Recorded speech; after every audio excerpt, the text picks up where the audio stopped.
Nasa kote ng Pasay City Police ang dalawang kilalang drug personalities na kabilang sa watch list ng pulisya matapos ang matagumpay na buy-bust operation sa naturang lungsod. Ang balita mula kay Patrol Woman, IB Corporal. Arestado ang dalawang lalaki na parehong nasa station-level intelligence watchlist sa sinagawang buy-bust operation ng Pasay City Police Station, Station Drug Enforcement Unit sa Barangay 30 Zone 5 sa Pasay City. Kinilala ang mga sospek na sina alias Gar, 45 anyos, at alias Julius, 27 anyos, na kapwa walang trabaho at residente ng nasabing lungsod.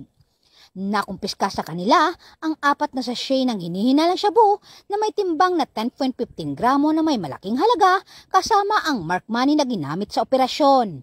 Nasa kustodiya na ngayon ng Station Drug Enforcement Unit ng Pasay City Police Station ang suspect at kakasuhan sa ilalim ng Republic Act 9165 o mas kilala bilang Comprehensive Dangerous Drug Act of 2002.